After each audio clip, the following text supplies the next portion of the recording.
Welcome back to This is Live, the Sunday talk show here on the Arise News channel. With me, I now have Professor Kila, Professor of Strategy and Development, and Institute Director at the Commonwealth Institute of Advanced and Professional Studies, CIAPS. Yemi Ademolekun, Executive Director in Office Enough, as well as Jide, Ologun, a legal practitioner and national development advocate. Very good to have you on the program. Thank you. Thank you for being here. Well, we've had two guests today. We had Dr. Kabiru Adamu, who was commenting on the phenomenon of the emergence, as we have been told, of a new terror group in the northwestern part of the country, and issues about abortion and human rights on the northeastern flank, which he says the Nigerian government still has to look into to make sure that the rule of law prevails. And then we had as our second guest commenting on power systems in Nigeria, Dr. Idowu Yebanjo, who says, look, there are solutions. These problems can be solved. There's no reason why Nigeria should be in darkness. 11 times since January 2024. And he says, principally, by way of summary, that what is missing is meritocracy. So we have those two issues. Well, Mr. Ologun, let me start with you. Thank you very much. I also did a study, making reference to his identifying Lee Kuan Yew as one of the leaders in the world that embrace meritocracy. I studied the 10 magics of transforming Singapore from a third world country to a first world country. And Lee Kuan Yew did not joke with that. He went for the best of hands to replicate what was working in other countries in Singapore. And again, he had zero tolerance for corruption. And again, he mentioned the aspect of integrity. And I quite agree with that. When you look at Nigeria as a nation, we have all the potentials to be great and effective in that sector. A study revealed that the inauguration of electricity in Lagos was in 1898, even far away from when we gained our political independence from the colonialists. So by now, we should have perfected the art and science of empowering our economy, because we've not seen the main essence of having functional energy for the citizens. And unfortunately, excuses are being made, making reference to infrastructure, energy theft, and stuff like that. And I appreciate the fact that he also insinuated that if the president wants things to work, it can. And that's why some schools of thought came out to say prioritization should return to the table. For instance, which is more important, the Calabar-Lagos Coastal Road or empowering the economy of the nation? Because obviously, you can see the paralytic effect on our economy. And again, another issue is that why do we have a central national grid? Why can't we decentralize? And I appreciate the fact that some states are now moving in that direction. And of course, the National Assembly should be quite interested in what is going on. Because if these collapses continue, what do we have in another 3 years, if not curtailed? And the big question also that has to do with political will is that, is it the same experience that is taking place in places like Togo, like Niger Republic and Benin Republic, that we supply electricity to? And again, let me appreciate Dr. Ruben Abati that expressed the deep concerns citizens have now. This issue of upgrading meters is really dealing with me, because I don't know why meters that are more expensive should be forced on citizens when the services are hardly available. I mean, what you pass down to citizens, they are still functional. So I think the government should focus on delivering the required service to the citizens for economic empowerment and save us from these embarrassments. And he made reference to the fact that in the environment he is used to, in the UK and some other countries of the world, they've been able to manage their energy sector effectively. And finally, let me comment on putting a round peg in square holes, you know.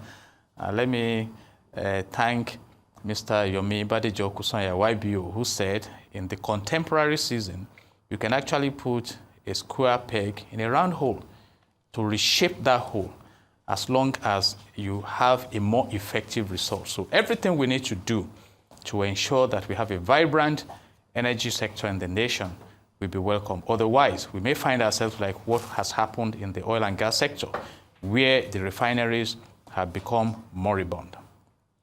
Okay, thank you, Mr. Ologun. Professor Kila.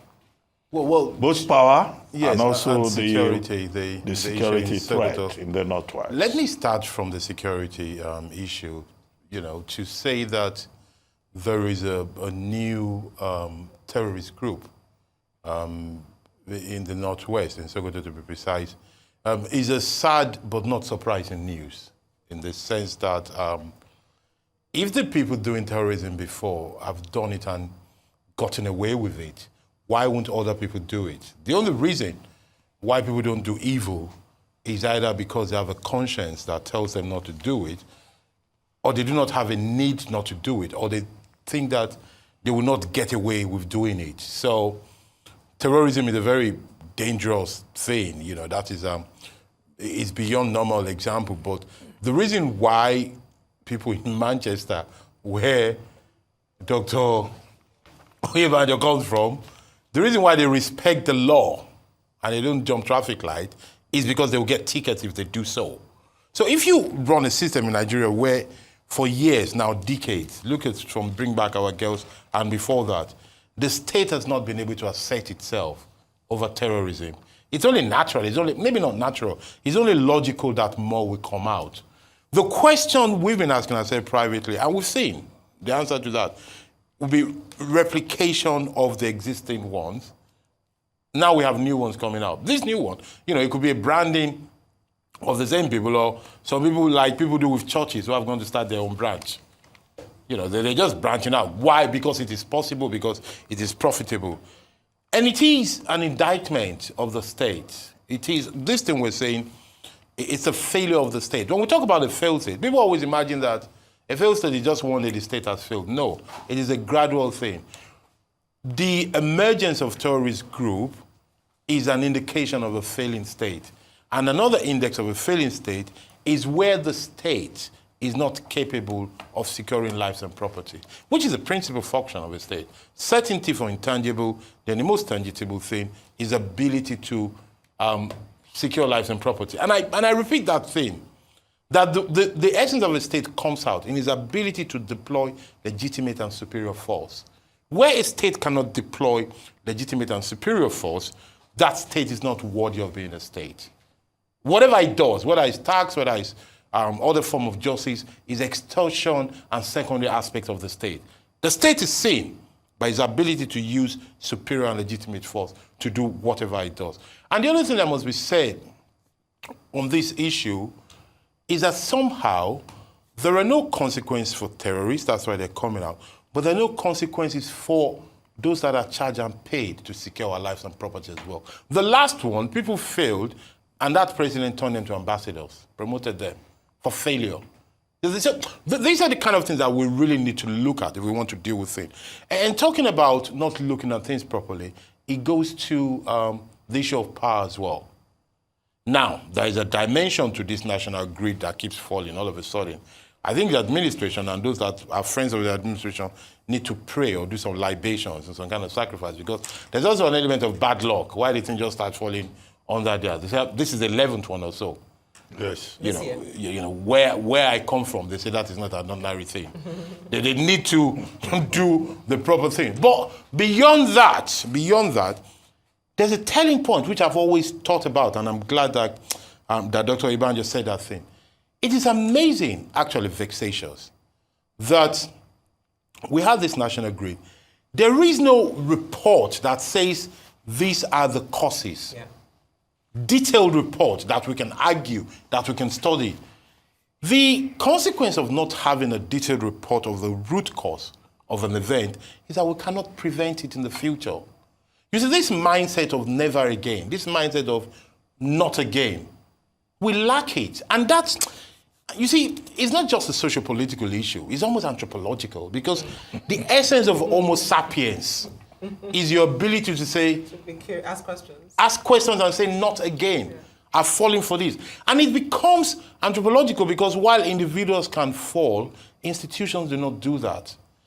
The reasons why the Western countries are able to progress is because when something happens to them, evil does not befall them twice. You fight them with oil, they make sure, after the Suez episode, they make sure you can never get them that way again. So you attack the USA, they bump you in a way that you think about it 10 times. Before you try it again. You go and do 12/11. Is it 9/11? 9/11. You go and do 9/11, they bomb you and those allied with you, and that had nothing to do with the matter. That you think it a lot before you try it again. That is the essence of an organized, rational institution. Wrong or right. And we seem to lack that here. So while Dr. Ibanjo cannot say it, let me clearly say that meritocracy is needed, and the opposite of meritocracy is mediocrity. Is mediocrity. So that is what we have here. And you know what? And here I stop. This matter, the lawyer here talked in a diplomatic way that we need to prioritize. Never mind prioritizing. Shame on everybody that has governed Nigeria before.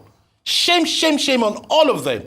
Because the fact that after 20 years of democracy, 60-something years of country, nobody has thought to themselves, let us make sure we have light.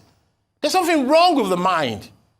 Let them not do anything. I've written it once. Let them stop everything, just food and maybe health, and do just light. And education, please. And education. Even God said, let there be light, because he didn't see before he did everything. Yes. Maybe she will address the issue of this CNG. As a vehicles CNG that the Malaysians are saying are not reliable. I left. I'm very sorry about that, the CNG matter. Well, you can come back and... Actually, you go ahead and do it, since you have something to say about it. Well, no, but it's a sad thing. I think we just need to be careful because we actually need that CNG thing. Rather than demonize it, of course, I'll say this because we're training people on CNG, but beyond that, rather than demonize it, I think, again, we need to rationally sit down and say, how do we avoid disaster? Because it is clear that the CNG is not inherently bad. What you need to do is to put in place safeguard quality assurance that makes sure that we're using the right kind of gas, we're using the right kind of containers, we're installing it properly, and we're getting the right people to do it. Nobody's born as a CNG installer. People are trained. Yeah, I'm very sorry. It's very sad the way we're managing our affairs, that we're not thinking about it in that qualitative way, thinking of the problem is going to solve for us. There's what's that thing? Haphazardness. What's the Nigerian word for haphazardness? Anyhowness. Anyhowness in our way. That's the way we do things. And it's very sad, honestly. It's something that hurts you because we talk about potentials. Never even mind the potentials. Just, even if we're normal people. The people who have great confidence, have you seen them individually? They're not great. You know, most of them are just normal, on the verge of being dull. But institutions work. And that is what helps. Okay, let's hear from Yemi Ademolekun. So I'll start with the anthropological point. And now, I can understand it. I was talking about racism. Yeah, but I'll just differ, because when we get out of this context, we perform very well. I mean, say Nigerians are the largest, most educated population in the United States, for example. Yes. You'll find Nigeria everywhere in the world doing really good things. So. Yeah. It seems like it within Nigeria, but the fact that we do better outside. Maybe the water. Maybe, or the air. It might be the air. And then the point about mediocrity, and I think it's not even about that, because mediocrity supposes some level of functionality. We're subpar, we're sub-mediocre. And then this then goes to your point about institutions and how institutions protect you. Bomb America, don't try it again. Yeah. Because Americans are interested in America. Unfortunately, we've had and we continue to have leaders who are interested more from an individual perspective than in the nation. So it's why things happen and we don't step back and say, how can we ensure that this does not happen again? And that's why our grid has broken down 11 times this year, and nobody has said, oh, we've identified that these are the reasons and this is what we're doing about it. You're trying to give people 20 hours or 24 hours of light on poor infrastructure because you're trying to increase revenue, and your system keeps collapsing, and we think it's rocket science. I don't get it. The same thing. Also, you think it's not village people? Okay.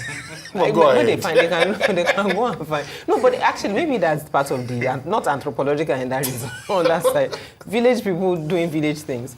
And then the other side around insecurity, for me, it's also the same thing. You take what happened in the Northeast with Boko Haram.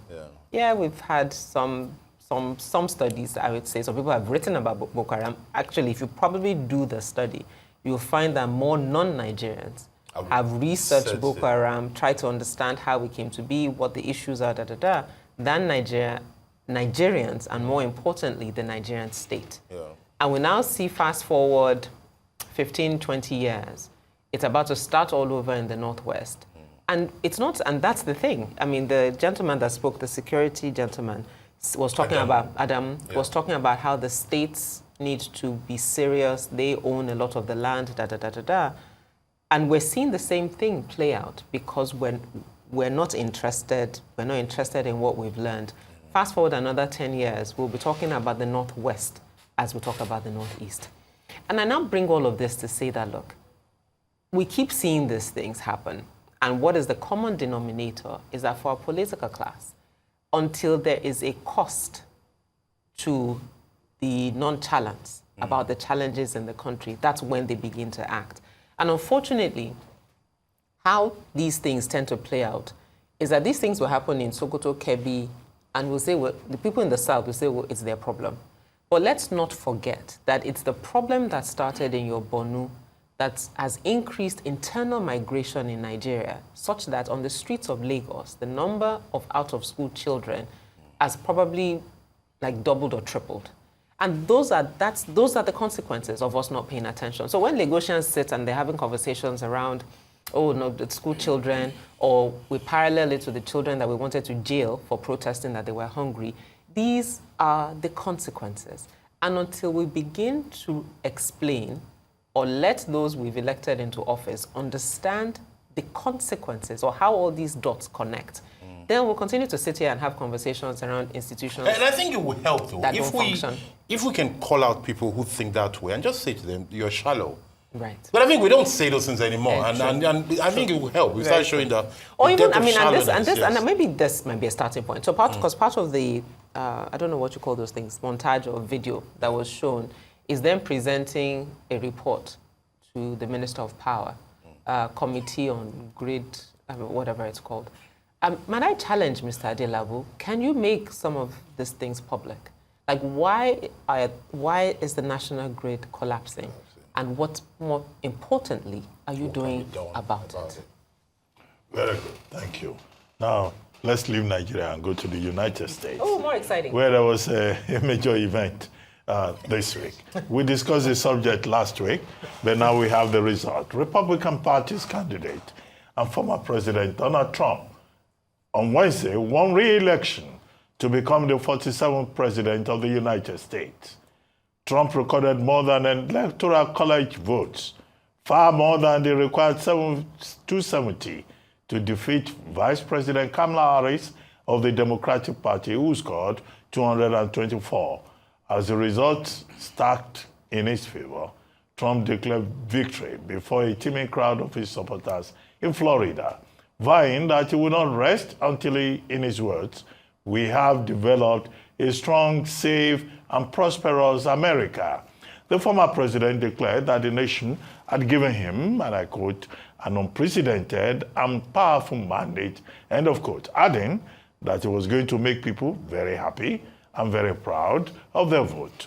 By this feat, Trump has become the first former president to return to power since Grover Cleveland regained the White House in the 1893 election. He also stands to be the first person convicted of felony to be elected president, and at 78, the oldest person elected to the office of the president. Well, Donald Trump there, the whole week, the subject has been analyzed from every angle.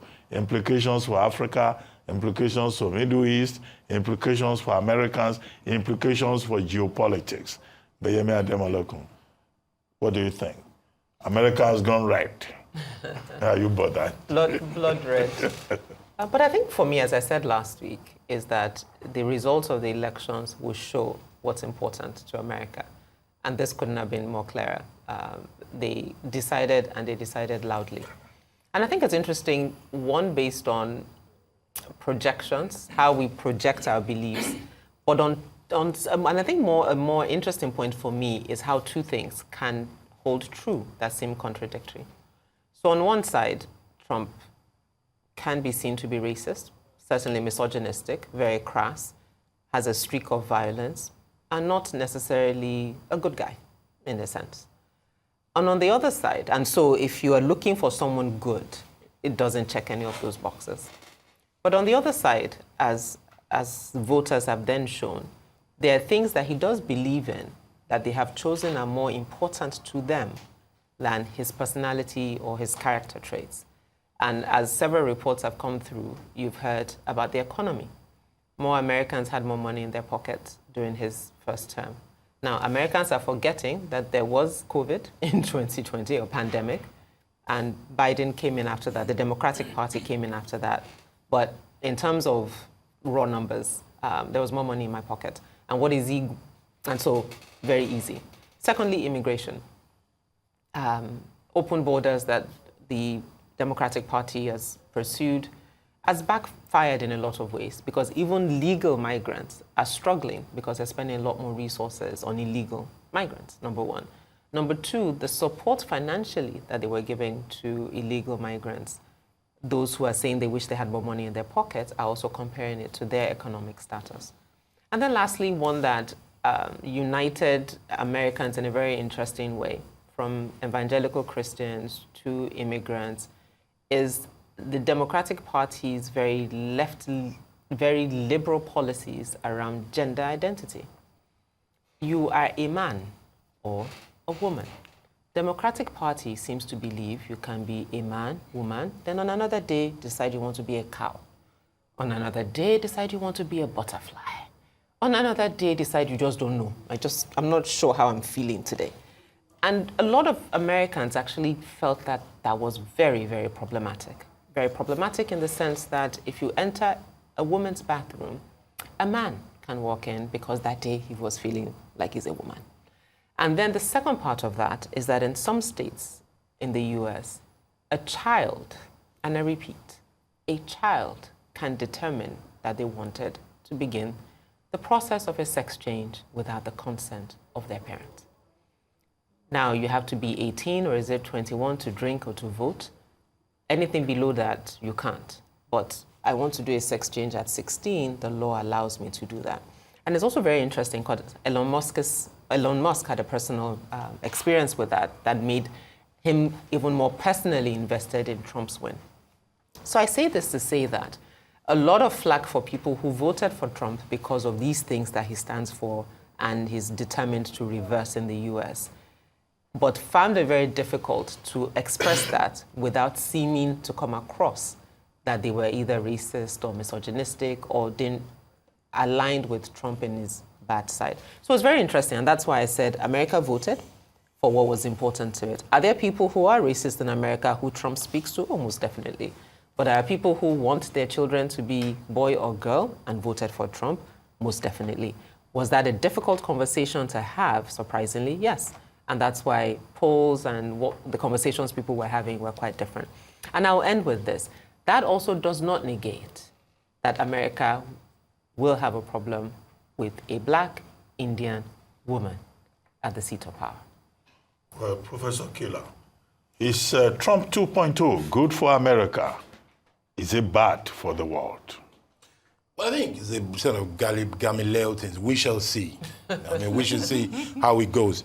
In terms of the racist thing, let us be very clear about one thing. While it is true that not everybody that voted for Trump is a racist, it is true that every racist voted for Trump. I just want that. Well, blacks voted for him. Yeah, that's well, what he's Latinos, saying. that's what I'm saying. Hispanics. That's what he's saying. That's what we're And standing he won for. in all the 7 swing That's states. the point he's That- making. that's Because the- there's you no make way that you point. can be racist Yeah. and vote for a black Indian Yeah. American. So It's his point. we start from that racist thing. The other thing is that I think I'm happy that Trump's victory is very clear. Well, fact first. Trump won not just in all the swing states, He won the electoral vote and he won the popular vote. Don't forget that the last time he won, he didn't win the popular vote. Yeah. This time he won it. So, in a way, Americans have made a very clear choice. A choice they've made knowing very well who this person is. I think they know him, at least they've heard him very well. Trump has the mandate to do the biggest ever deportation in America. Yeah. I want Nigerians who have families who are illegal immigrants to start preparing their rooms. They might come back. But then again, Trump as a person, as a politician, as a personality, is not very easy to predict. He might not do all those things he said that he would do, because Trump is a person that will say anything to get what he wants. So you can't really predict him. But he has the mandate to do anything. By the way, that is the vote he had. If you look at the vote in the legislative arm of government as well, he has a good majority. So he can achieve everything he has promised or threatened to achieve. That is a consequence we need to look for. I think that those who, and a lot of people, voted for Trump for two reasons. The perceived force he had in the economy, impact he had in the economy in the past. I call it perceived because it's not as simple as people are making it. And the social-cultural issues. Now, that's social-cultural issues. I think two things of it, you know. When you have social-political issues, there's a famous essay that talks about you protest, you exit, or you conform in a situation, you know. I think those who had strong convictions about social-cultural issues could have influenced the Democratic Party. You know, to say... What do you mean? It is to change it, to say, I am a Democrat, I don't agree with this, openly. Right. Not to wait to Let go the with a election, Republican right. to now express But themselves. we were dealing with the limits of liberalism. Well, with the limit of it, which people like Trump... But you see, anymore. but I want those evangelicals and those good people who voted Trump to understand the moral lesson they're sending to the world. These crass narcissists, do whatever you like, not being sensitive to anybody, you know, pick on weak people, the bully, you know, this idea of, oh, Trump is take me as he is. If we all go around doing take me as we is, what's the world going to be? The whole point of civilization, of being civic, is to have limits, not to call people ugly to their face. You know, but it's just very little things. This idea of saying, it doesn't matter, I'm a maverick, I can say whatever I want. It's a very dangerous trend. And Christians, people of faith, people of moral thing, who vote this kind of person, I warn them that they're sending wrong message to their children. Because ideally, we should be electing people we want to look up to. Unless we agree that the only thing that matters is power and money. Unless we say, as long as you're successful, you can get away with anything you want. I am one that says, let us indulge geniuses. Yeah. But I do not say let us indulge crassness. Let us not indulge self-centeredness. Because it is So what easy. if your genius is then crass and self-centered? Then I don't indulge him anymore. Okay. But he has to. But because, and you know, and Trump is not a genius. Let's face it. He's a trader, and he has done it. But you know, congratulations to America. I want him to do everything he has said, including the tariff, including the mass deportation. Because all these things we're saying, we always talk about leaders. Let voters learn consequence as well. Okay, the rise of transactional politics in American democracy. The big target, the big victim is democracy itself. Mr. Ologun. You know, what I appreciate about Trump is that he did not hide the fact that I'm for America. And in a way, he has visited the values and virtues that has made America a great nation. And of course, while I also tie to the fact that he needed to have been less brash, the other party also, they were hitting each other. But the economy is important now to Americans. And the last time we were here, I mentioned the issue of the electoral college, which has also played out. And I asked a question earlier, are Americans ready for the first female president, which was another critical issue? Because when he was logging it out with Hillary Clinton, I was in the US then, and we were monitoring it so keenly, even when Hillary appeared to be blazing the trail. But at the end of the day, Trump came in. And for Africa, what has been projected is that this cap in hand may not work now, because the position of Donald Trump is that let nations go and develop their environment and focus on what is needed. And I agree with Prof. that some of his promises, particularly to intervene, he even said that even before stepping into the Oval Office, he was likely to resolve the issue of Israel and the Palestinians. Anyone in Ukraine as well. Exactly. And so those are things we expect. But basically, he's going to focus on economy. And China is already feeling the pulse, because when Trump was in office, the Chinese didn't find it easy in the area of economy. And one lesson for China, it's both risks and opportunities. It's a question What's he of gonna do? which one outweighs the other. No, sorry, Barrister, can I just interrupt you and say something? Because people say this, and I don't like what they say. What Trump is fighting China, when he was going to print his Bible, he printed it in China. No, that's hypocrisy. I've talked He's about going to do risks business and with them. And opportunities look, for China. and when we talk about Trump straightforward doing what is right for America, America is not at war with the world. That is just pure demagogy that he has created. Professor Kila, let him talk. The point Trump we are that making went to is print this. Bible in China. Can he quote When he was doing tithes, can he quote a passage from the Bible? And He evangelical has voting. expressed to his people that Jesus is master, and that, of course, he's channeling He has America never back pretended to to be a the Christian. old values. He just wanted Christian votes. like a typical politician. Let's not Talking say typical about China. politician. Like a self-centered politician. Thank you. That is your perception. I am an It's not authority. the perception Let me of be like Dr. many Americans. I am an authority on politicians. This table on politics. Exactly. For many Americans, there are values they expect. And like you have mentioned, the issue of immigration is not something to be taken lightly. But what I expect is that he will be able to pull through. For instance, he threatened to build a wall between Mexico and the U.S. He didn't achieve that when he was there. But basically, I appreciate the fact that Trump will tell you America first. And I think that is important. Leaders should learn that across the world. And his battle with China, it's not that China should not grow, but not at the detriment of the American economy. And I think that's another lesson, because if you watch China, they are quietly driving an economic revolution. Can you tell me one leader who does not say my country first? Don't let us, you see. No, let us, please. I don't want us to overflog. I want us to overflog it, because I'm not our country. I don't want us to overflog it. No. In Nigeria, I don't want us to overflog. No leader says there is no Nigerian leader. American exceptionalism is in a different category. Exceptionalism is not American faith. It's almost a national ideology. Yes, but there is no leader. Okay, now, Doctor, we spoke about insecurity. Let me give us a very classical... But can I just put on record that there is no Nigerian leader that has gone out to say Nigeria second.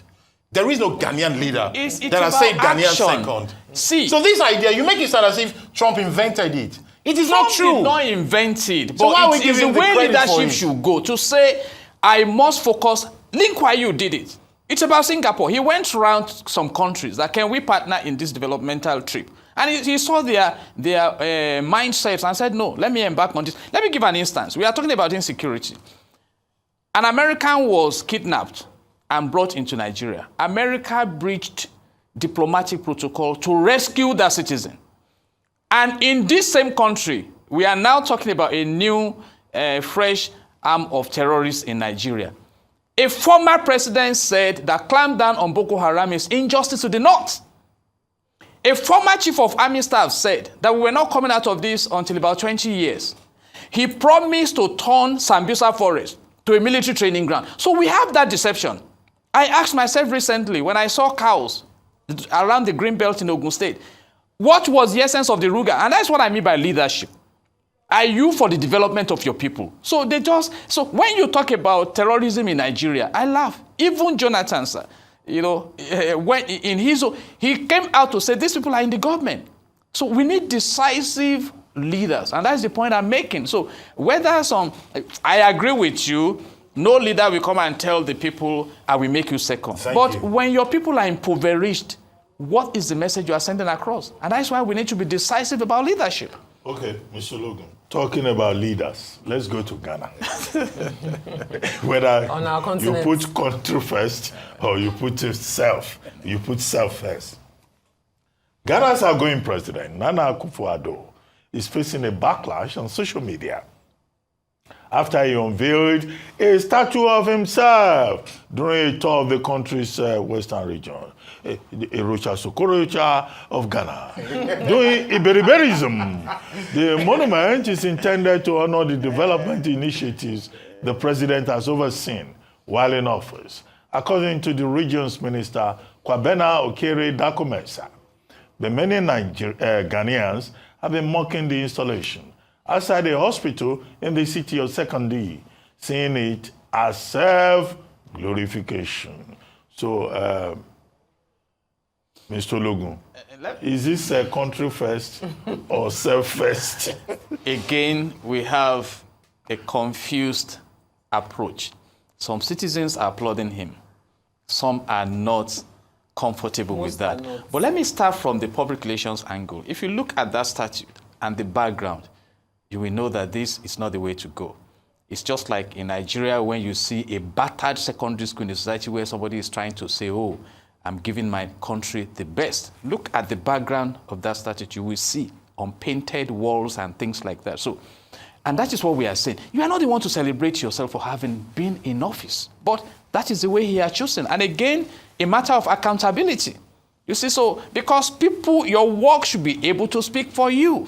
I don't know how many statues Mandela erected for himself before he left office. And globally, that name Mandela is a gate opener, not just a door opener. Of course, I'm not sure Ghana is enjoying the best of economies and infrastructural development, though reportedly he has done well for his country. And that's why I started from saying you have like a confused mixture there. Some are saying yes, that is what he should have done. Some are saying no. But by and large, Africa has not developed. I said it somewhere, there is gold in Ghana, but I doubt if there's a palace beautified with gold, like Buckingham Palace in the UK.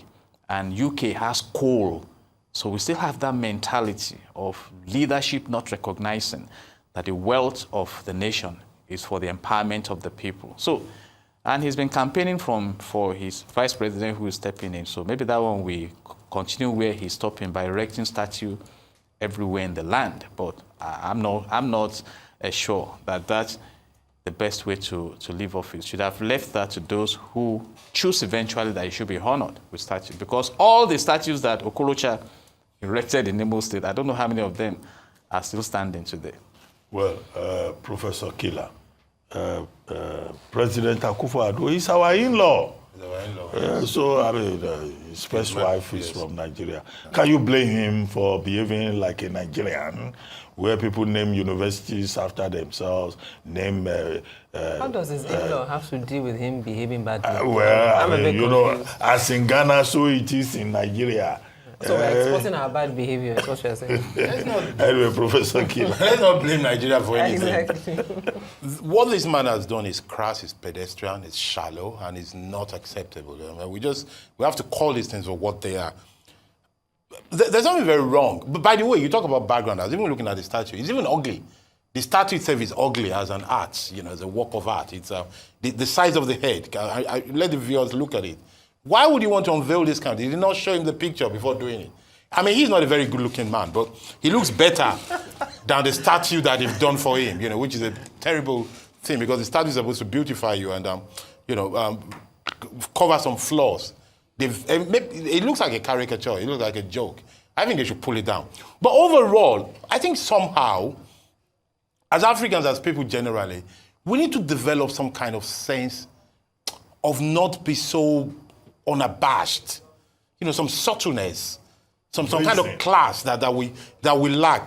I think we should pass a law that nothing should be named after a politician while he's in office. I think those are the kind of things we need to be thinking, so that you only name things after people after they've excelled and they've behaved themselves, and they can't spoil their name. Maybe you should wait till they die before you can name something after people. By the same token, no national honor should be given to persons whose record of performance we do not have.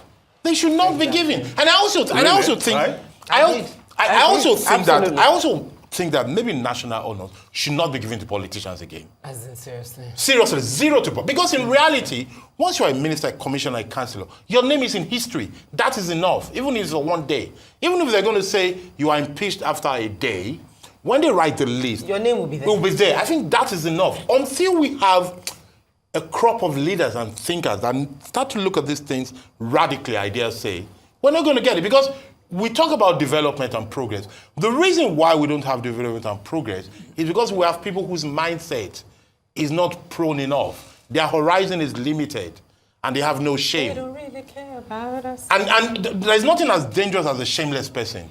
Exactly. These leaders are shameless. Okay, I mean, your view. I like that. There's nothing as dangerous as a shameless person. But I think it's really very fascinating because he actually didn't commission, in fairness, I mean, let's tell the story well. Yeah. He didn't commission the statue.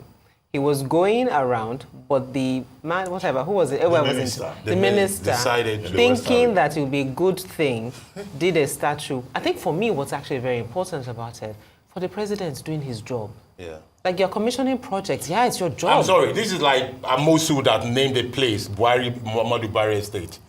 That I thought it was nonsense then. It's your job to do these things. Provide health. Talking about Ghana, not Ogun State. It's taking it a bit personal. Taking it a bit personal. Just a tad. But anyway, I mean, you're supposed to provide healthcare, education. So you're going there. Your job that you're being paid for, nobody begged you to run for office. You ran for office. You got paid for doing this work. You're now going there to commission it. And obviously, it's not that you got there and you were surprised. They told you this was going to happen. And in your right mind, you didn't think to tell them, like, what the heck? Why would you do that? That you're not coming. That level of even being disgusted. And this is particularly sad for someone like Nana Akufo-Addo because if you look at the continent and the type of leaders we have, if you want to mention the ones that have sense, as Nigerians will say, you will mention his name. Maybe we got away with addiction. But not his sense, but go ahead. Anyway, it is really. And as I tweeted the day that it came out, I said that statue will come down, either willingly or by force. It's just a matter of time. I think it will. Okay, let's come back home to Nigeria as we begin to wrap up. With 6 days to the November 16 governorship election in Ondo State, all the 17 participating political parties have begun final preparations ahead of next Saturday. This was as political parties fielding candidates for the polls signed a peace accord. Those who signed up include the ruling All Progressives Congress and the People's Democratic Party. Chairman of the National Peace Committee and former head of state, General Abdulsalami Abubakar, called on party leaders and candidates to accept the outcome of the elections, as long as it is adjudged to be free, fair, and credible, and to seek legitimate and peaceful means of addressing any concern that may arise thereafter. Yemi Ademolekun, you are from Ondo State, right? I am actually. Yes, so your state. Yeah. Are we sure there will be peace? Are we sure that INEC will defend its integrity this time around and will not have issues as we had in Imo, Bayelsa, and Edo State off-cycle elections? I can't speak for INEC, but what I can say is the fact that the competition is not as steep as it was in Edo. So there's really not as, the stakes are not as high. And it's interesting because Ayedatiwa served out Akeredolu's second term. And so this is the only term he can govern. Once this term is done, it's done. And I think there's, in my view, a sense of let him do the term and pass. Yeah. So there hasn't been really strong opposition. And also interesting that the two top candidates, if I want to use that word, were both deputy governors to Akeredolu. So it'll be interesting. I mean, for me, as an Ondo indigen, I don't think either one of them are the best that we have to offer in terms of governing the state. But given the fact that the two of them are the ones that have put themselves forward to govern the state, we hope that they will get the support, whoever comes tops, will get the support that they need by Ondo, well-meaning Ondo indigents who want to do right by the state. I mean, Ondo has such incredible potential that it's fallen far below that. I think probably under Mimiko was when Ondo was talked about in terms of innovations in healthcare, education, and things of that nature. And there's a lot to do. We have a lot of land, a lot of natural resources that we can leverage to make Ondo the Sunshine State, as it is called. Professor Kila, you are from a neighboring state. I was in Ondo to monitor the preparation as it's going on, the lead up. to the lead up. And I'm going to go back for this election. And I must say that she put it mildly to say the competition is not stiff. Shame on PDP and the other opposition parties, because what they've done in law is called a vonus. It's a blow to democracy. It's a fraudulent elite consensus, not to put up a fight. And that does not serve democracy. The opposition parties are sleeping, from the number of posters to the movement they are making. That is not good for democracy. Even if Ayeditiwa is fantastic, as good as sliced bread, which is not. Even if it were that, a good fight will have brought up ideas that, even if they don't win, to come up with robust alternative ideas, it will save the institution called democracy so that people can choose and the people who win can be influenced by other ideas. They haven't done that. Let's see what will happen. Now, I said the peace accord, which is what we're saying. And that peace accord, these are very respected people, from His Excellency Bishop Kuka to the former head of state, not president, Abdul Salami, to all those people. And what they're doing is something of good intention. But I have two worries. Number one is that the fact that we need to do that, I think we need to think that there's something wrong with our politicians. The fact that they need to tell them to be peaceful shows you that they are men and women of violence, mostly men. And we should be worried. If the people who are aspiring to lead us are potential thugs or friends of thugs, we should be worried about it. Then that commission as well. At some point, we need to start checking their results. They keep signing this accord. People keep protesting election.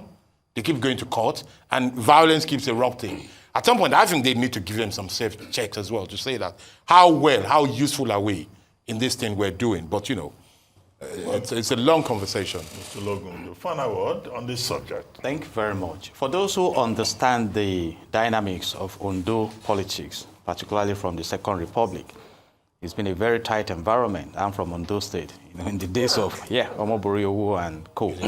So I think the relative peace we have seen in Ondo State can also be associated to the Governor Lucky Aye that you know how he wriggled through his succeeding the former governor who passed on in office. And I think he has been able to stabilize the process. And for the peace accord, to what extent it can be implemented is another thing.